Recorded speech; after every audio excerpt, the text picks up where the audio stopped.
എത്രയെത്ര ബുദ്ധിമാന്മാരായ ആളുകൾ നിശബ്ദതയിലേക്ക് മാഞ്ഞുപോയി. എത്രയെത്ര പണ്ഡിതന്മാർ, ജ്ഞാനികൾ ഒരിക്കൽ ഭൂമിയിൽ ജീവിച്ച് ഇന്ന് മറവിയിൽ ചരിത്രത്തിന്റെ ഇരുണ്ട ഇടനാഴികളിൽ ആണ്ടുപോയി. ഷെയ്ഖ് നിസാമുദ്ദീൻ ഔലിയ ഒരിക്കൽ തന്റെ സദസ്സിനെ നോക്കി പറഞ്ഞു, നമുക്ക് മുമ്പ് നിരവധി പണ്ഡിതന്മാർ ജീവിച്ചിരുന്നു, എന്നാൽ അവരുടെ പേരുകൾ ആർക്കാണ് ഓർമ്മയുള്ളത്? അവർ എവിടെയാണ് താമസിച്ചതെന്ന് ആർക്കറിയാം? യഥാർത്ഥത്തിൽ നിലനിൽക്കുന്നത് എന്താണ്? അദ്ദേഹം പറഞ്ഞു, ജനങ്ങളോടൊപ്പം നന്നായി ജീവിച്ച ഒരു ജീവിതം, ഹയാത്തെ ഈ മഅനവി, യഥാർത്ഥമായ ആത്മീയ ജീവിതം. ആ വാക്കുകളുടെ നേർക്കാഴ്ച തന്നെയായിരുന്നു ആ മഹാനുഭാവന്റെ ജീവിതം. നൂറ്റാണ്ടുകൾക്ക് ശേഷവും ഇന്നും നിസാമുദ്ദീന്റെ ഓർമ്മകൾ, ഷെയ്ഖ് നിസാമുദ്ദീന്റെ ഓർമ്മകൾ സജീവമാണ്. കല്ലിലോ ലിപിയിലോ അല്ല, മറിച്ച് അദ്ദേഹത്തിന്റെ സന്ദേശം കൊത്തിവെച്ചിരിക്കുന്നത് ഹൃദയങ്ങളിലാണ്. സ്നേഹം, കരുണ, സഹിഷ്ണുത. ഡൽഹിയിലെ അദ്ദേഹത്തിന്റെ ജീവിതം ഈ സന്ദേശം പ്രചരിപ്പിച്ച ഒരു അക്ഷീണ യത്നമായിരുന്നു, ഒരു ദൗത്യമായിരുന്നു. എല്ലാ മനുഷ്യരും സവിശേഷമായ ദൈവിക ലക്ഷ്യത്തോടെയാണ് സൃഷ്ടിക്കപ്പെട്ടതെന്ന് അദ്ദേഹം വിശ്വസിച്ചു. മറ്റുള്ളവരെ സേവിച്ചുകൊണ്ട് ദൈവത്തിൽ എത്തിച്ചേരുക, അതിനായിട്ടാണ് അദ്ദേഹം ജീവിച്ചത്.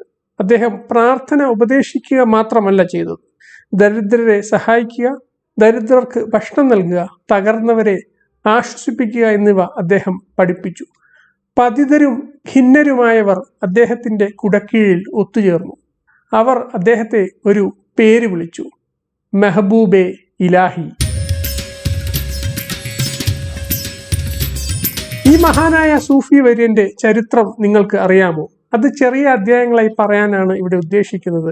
ലൈക്ക് ചെയ്തും സബ്സ്ക്രൈബ് ചെയ്തും പിന്തുണയ്ക്കുമല്ലോ. അദ്ദേഹത്തിന്റെ കഥ ആരംഭിക്കുന്നത് മധ്യേഷ്യയിലെ കുഴപ്പം പിടിച്ച ഒരു കാലഘട്ടത്തിൽ നിന്നാണ്. അദ്ദേഹത്തിന്റെ പൂർവികർ ഖാജ അലി, ഖാജ അറബ് മധ്യേഷ്യയിലെ ഒരു സമ്പന്ന നഗരമായ ബുഖാറയിൽ ജീവിച്ച കുലീനരായിരുന്നു. എന്നാൽ കൊടുങ്കാറ്റ് പോലെ വന്ന ചെങ്കിസ് ഖാന്റെ നേതൃത്വത്തിലുള്ള മംഗോളിയൻ ആക്രമണങ്ങളിൽപ്പെട്ട് ആ നഗരങ്ങൾ കത്തി നശിച്ചത് പെട്ടെന്നാണ്. വലിയ കൂട്ടക്കൊലകൾ ബാക്കിയാക്കിയ വിനാശകരമായ ആക്രമണങ്ങൾ. മരിക്കാതെ ബാക്കിയായ കുടുംബങ്ങൾ ചിതറിപ്പോയി. 2 ഖാജാമാരും ഓർമ്മകളും ആത്മീയ ജ്ഞാനവും മാത്രം കൈമുതലാക്കിക്കൊണ്ട് ജന്മനാട്ടിൽ നിന്ന് പലായനം ചെയ്തു. ആദ്യം അവർ ലാഹോറിലെത്തി. പിന്നീട് ഇന്നത്തെ യുപിയിലുള്ള ബൂഡോണിൽ അവർ സ്ഥിരതാമസമാക്കി. രാഷ്ട്രീയത്തിൽ നിന്ന് പിന്മാറി ശാന്തവും പവിത്രവുമായ ജീവിതം ആഗ്രഹിച്ച അനേകം അഭയാർത്ഥികളെ സ്വാഗതം ചെയ്ത ഒരു നഗരമായിരുന്നു അന്ന് ബൂഡോൺ. അവിടെ വെച്ചാണ് ഖാജ അലിയുടെ മകൻ ഖാജ അഹമ്മദ് ഖാജ അറബിന്റെ മകൾ ബീബി സുലൈഖയെ വിവാഹം കഴിച്ചത്. ആ ബന്ധത്തിൽ നിന്ന് നൂറ്റാണ്ടുകളിലൂടെ ഹൃദയങ്ങളെ പ്രകാശിപ്പിച്ച ആ കുട്ടി ജനിച്ചു, നിസാമുദ്ദീൻ. 1244 സഫർ മാസത്തിലെ അവസാന ബുധനാഴ്ചയായിരുന്നു അത്. മുഹമ്മദ് എന്നാണ് അദ്ദേഹത്തിന് പേര് വെച്ചത്. എന്നാൽ ലോകം അദ്ദേഹത്തെ പിന്നീട് നിസാമുദ്ദീൻ എന്നാണ് അറിഞ്ഞത്. ബൂഡോൺ ഒരു സാധാരണ പട്ടണമായിരുന്നില്ല. ഡൽഹി അധികാരത്തിലേക്ക് കുതിച്ചുയരുന്നതിന് ഏറെ മുമ്പ് തന്നെ ബൂഡോൺ ഒരു സാംസ്കാരിക കേന്ദ്രമായിരുന്നു. പണ്ഡിതന്മാരും സൂഫികളും കവികളും സമ്മേളിച്ച സ്ഥലം. അതായിരുന്നു അദ്ദേഹത്തിന്റെ ജന്മനാട്. അവിടെ വെച്ചാണ് നിസാമുദ്ദീന്റെ ആത്മാവ് രൂപപ്പെട്ടത്, അവന്റെ പോരാട്ടങ്ങൾ ആരംഭിച്ചത്. ആദ്യകാലങ്ങളിൽ തന്നെ പരീക്ഷണങ്ങൾ നേരിട്ട ജീവിതമായിരുന്നു അദ്ദേഹത്തിൻ്റെത്. പിതാവ് ഏറെ ചെറുപ്പത്തിൽ തന്നെ അദ്ദേഹത്തെ വിട്ട് വേർപിരിഞ്ഞു. ഖ്വാജ അഹമ്മദ് മരിക്കുമ്പോൾ നിസാമുദ്ദീൻ അമ്മയുടെ ഗർഭപാത്രത്തിലായിരുന്നുവെന്നും അല്ല ശിശുവായിരുന്നുവെന്നുമുള്ള വ്യത്യസ്തമായ റിപ്പോർട്ടുകളുണ്ട്.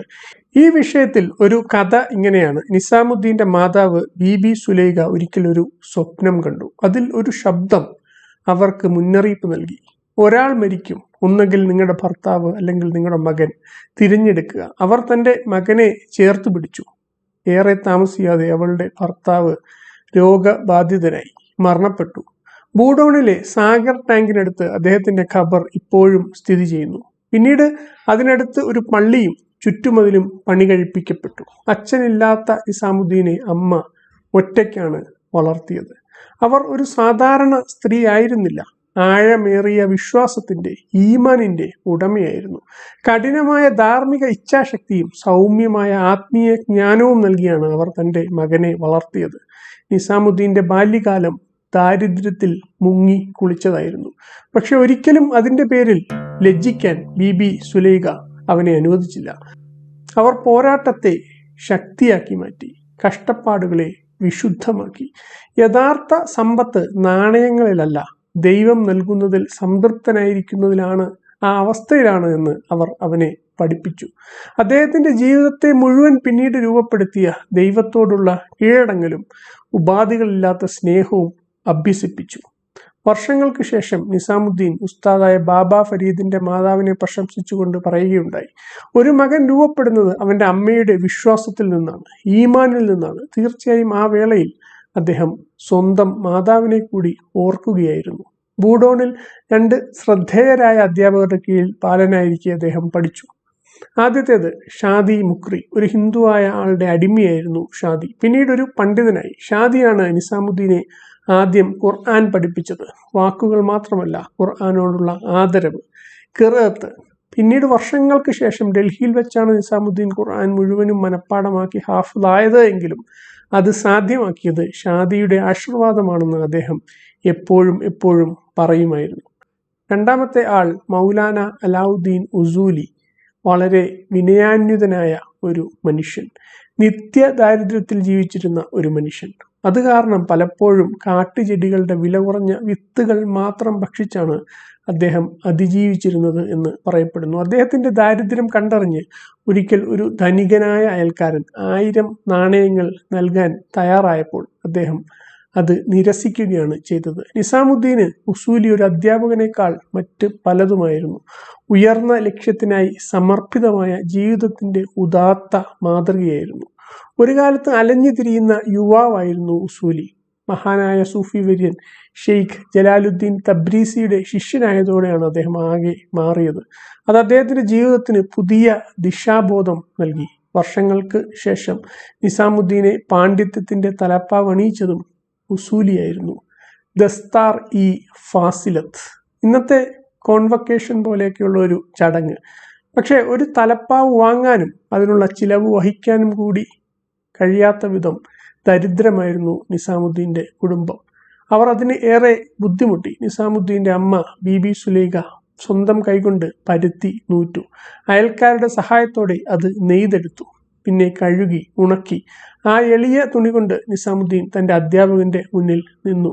ഉസൂലി തന്റെ വിദ്യാർത്ഥിയുടെ തലയിൽ തലപ്പാവ് ചുറ്റുമ്പോൾ ആ യുവാവ് നന്ദിയോടെ കുനിഞ്ഞു. ഇത് കണ്ട് ചടങ്ങിൽ അതിഥിയായിരുന്ന അലി മൗല എന്ന പണ്ഡിതൻ കരഞ്ഞുകൊണ്ട് മന്ത്രിച്ചു അത്രേ, ഈ കുട്ടി തീർച്ചയായും മികച്ചവനായി തീരും. ആരാണ് ഇങ്ങനെ ഒരു ചടങ്ങിൽ വെച്ച് ഇത്ര വിനയാന്വിതനാവുക? ആ തലപ്പാവിന് പകിട്ടില്ലായിരുന്നു, തിളക്കമില്ലായിരുന്നു. പക്ഷേ അത് വിനയത്തിന്റെ ഭാരത്താൽ ഉന്നതമായി, ഉദാത്തമായി. നിസാമുദ്ദീൻ ആ പ്രായത്തിൽ പല സ്വപ്ന ദർശനങ്ങളും ഉണ്ടായതായി പറയപ്പെടുന്നു. ഒരിക്കലൊരു പള്ളിയിൽ തന്റെ ചുറ്റും സ്വർണ്ണപ്പാമ്പുകൾ നൃത്തം ചെയ്യുന്നത് അദ്ദേഹം കണ്ടു. അദ്ദേഹം തന്റെ തലപ്പാവ് അവയുടെ നേർക്ക് എറിഞ്ഞു. അവ നാണയങ്ങളുടെ ഒരു കൂമ്പാരമായി മാറി. പക്ഷെ അദ്ദേഹം അത് നിരസിച്ചു. മറ്റൊരിക്കൽ സമ്പത്തിന്റെയും ആഗ്രഹത്തിന്റെയും പ്രതീകമായ സുന്ദരിയായ സ്ത്രീയെ അദ്ദേഹം സ്വപ്നം കണ്ടു. അദ്ദേഹം വീണ്ടും പിന്തിരിഞ്ഞു. അദ്ദേഹം തന്റെ പാത തിരഞ്ഞെടുക്കുകയായിരുന്നു, ഭൗതികമായ വിരക്തിയുടെ വഴി. 16-ാം വയസ്സിൽ നിസാമുദ്ദീൻ അമ്മയുടെ കാൽക്കൽ തലവെച്ചുകൊണ്ട് തന്റെ ആഗ്രഹം അറിയിച്ചു. ബൂഡോൺ വിട്ട് അറിവ് നേടാൻ ഡൽഹിയിലേക്ക് പോകണം.